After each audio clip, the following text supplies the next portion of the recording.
आप देख रहे हैं मेट्रो दिनांक टीवी न्यूज। आइए देखते हैं आज की खास खबर।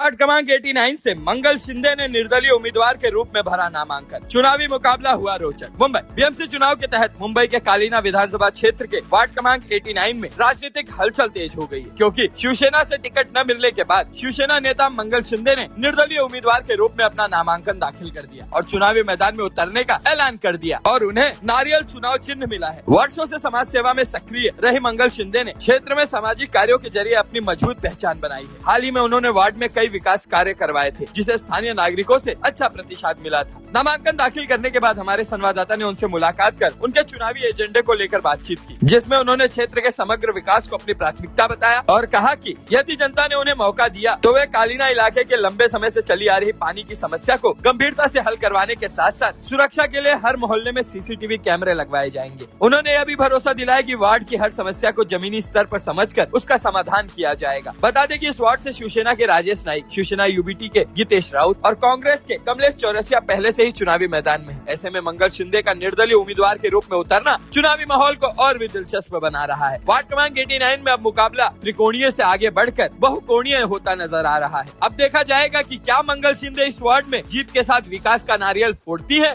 हालांकि ये तो वार्ड की जनता तय करेगी। अब आइए देखते हैं मेट्रो दिनांक टीवी न्यूज पर इस बातचीत के दौरान निर्दलीय उम्मीदवार मंगल शिंदे ने क्या कुछ कहा। पत्रकार विजय सिंह की रिपोर्ट। चैनल में देख रहे आपको आज एक चिन्ह निशानी मिली है, तो हमारे देखने वाले दर्शकों को अपनी क्या निशानी आपको मिली है वो बताइए और कितनी खुशी हो रही है आपको। सर्वात प्रथम तर मी सर्वांना हात जोडून नमस्कार करते। मला निशाणी नारळ भेटले आहे आणि देवाने मला आशीर्वाद दिलेला आहे नारळाच्या रूपामध्ये। और कितनी खुशी है आपको, आपके क्षेत्र में किस तरह जाएंगे तो खुशियाँ बयान करेंगे और किस तरह आपकी कन्विंसिंग रहेगी।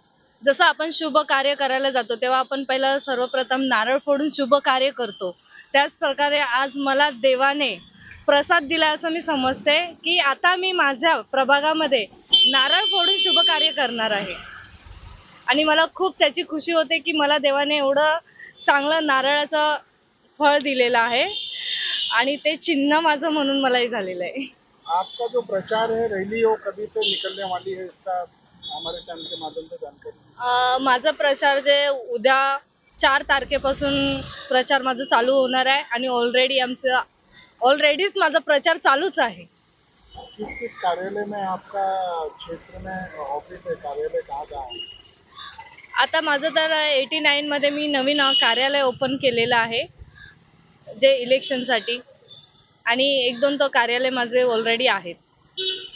सभी वोटर्स को क्या सूचना देना चाहेंगे हमारे चैनल के माध्यम से, किस तरह आपको वोट मिले।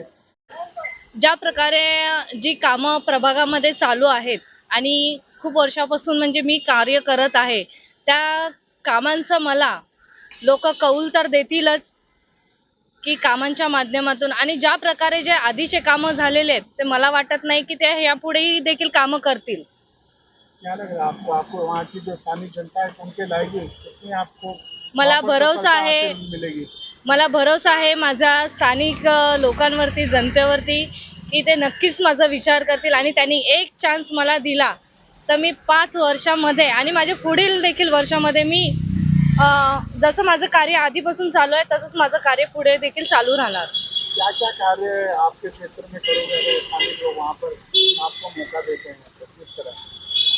सर्वात प्रथम तर आमच्या इथे जे नाले वाहतात त्याच्यासाठी मी पहिली सुविधा करेन, कारण की लहान मुलांना येणाऱ्या जाणाऱ्यांना खूप तकलीफ होते। त्यानंतर लादीकरण वगैरे आहे ते तर नॉर्मली आहेत सगळे। कॅमेरे आहेत, सीसीटीव्ही आहे, जिथे लाईट नाही आहे तिकडे लाईटची सुविधा करू आणि सर्वात प्रथम तर हा विषय घेणार आहे की आमचा प्रभाग 89 जे पुनर्वसन कसं होईल याच्याकडे लक्ष माझं केंद्रित असेल। क्या नाम है आपका। नमस्कार, मैं करुणा एरम। कहाँ रहते हो आप, कौन से वार्ड में। मैं वकोला में रहती हूँ, वार्ड क्रमांक 89 में। अच्छा, इन्हीं के वार्ड में रहते तो क्या कहना चाहेंगे हमारे चैनल के माध्यम से, आप क्या जानकारी देना चाहेंगे जो इनके सभी वोटर्स को है और किस तरह आप इनके लिए मेहनत करोगी, क्या लग रहा है। हम पिछले 10 साल से मैडम के साथ कार्यरत है। उन्होंने बहुत सारे काम प्रभाग में किए जो अभी तक नहीं हुए थे, जैसे कि लादीकरण हुआ, बच्चों के आने जाने के लिए स्कूल के रास्ते में इतना पानी फैलता था, इतना गंदगी फैलती थी। वो खुद खड़े रह के रात में, बोलते हैं ना, दिन या रात जो भी हो, पर वो खड़े रह के वो पूरा काम करते थे। मैं खुद उनके साथ खड़े रह के वहाँ पर काम करती थी। उनका कार्य, उनका जो काम है वो सब जनता को भी पता है, तो जनता उनको खुद वोट करेगी। क्या लग रहा है आप इनके लिए कितना मेहनत करोगे? जो अभी बचे हैं, अभी कन्वेंशन के दिन, कितने लोग आप इनके साथ में लाएंगे? और जो कभी डोर टू डोर जो वोटिंग के लिए हमेशा आप रहेंगे? यस, मैं हमेशा उनके साथ रहूंगी। और जो भी वोटर्स का है, अभी काम बोलता है, हमारा काम बोलता है, हम नहीं बोलते। जो भी लोगों ने सोचा है, जो भी लोगों ने देखा है, वो तो लोग सामने आके हमको वोट करेंगे। क्या नाम है आपका? नमस्ते, माझं नाव सरिता कडवे. मी राहते वाकोल्यात 89 वॉर्डमध्ये. क्या कहना चाहेंगे इनके बारे में? किस तरह आपकी कन्वेंशन चलेगी? कितने लोग आएंगे? क्या लग रहा है इनके साथ में? येथील मॅडमचं कामच खूप छान आहे. दिवस रात्र मेहनत करतायत. कधीच कोणाला काही अडलं तरी लगेच धावून जात आहेत. आज मला असं वाटतं की ह्यांच्याकडे पाहता लोकांनी, सर्व जनतेनेच यांचं काम बघूनच पुढे यावं आणि यांना मत द्यावं.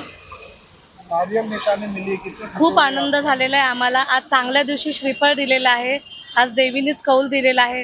त्यासाठी आम्ही सगळेच खूप आनंदात आहोत आणि या सर्व संधीचं आम्ही सोनं करू नक्कीच. आपको भी कितने खुशी हो? नारियल निशाने मिली है? यस, मुझे भी बहुत खुशी हो गई है नारियल मिला है करके, क्योंकि हमारे शुभ कार्य में नारियल ये बहुत इम्पोर्टेंट चीज़ है और वही चीज़ हमें मिली है। तो हम अभी लोगों को एक ही मुझे कहना है कि जब तक चेहरा नहीं बदलेगा तब तक विकास नहीं होगा। एक बार चांस दे के देख लो, नया चेहरा लेके आओ, देखो प्रभाग कैसा करके रखेंगे हमारे मैडम। नया वर्ष लग चुका है और मकर संक्रांति भी है। किस तरह शुभकामनाएं देना चाहेंगे मंगल जी हमारे चैनल के माध्यम से? मी तर सर्वांना शुभकामना, म्हणजे आता जे नवीन जे आता चुनाव आहेत त्याच्या माध्यमातून मी एवढंच सांगू शकते की आता बदलाव घडवायचा आहे. नवीन वर्षामध्ये नवीन बदल पाहिजे आपल्याला. त्यांना मकर संक्रांतीच्या, नवीन वर्षाच्या खूप खूप शुभेच्छा. आणि नक्कीच लोक नवीन चेहरा तर बदलतील, हा माझा विश्वास आहे.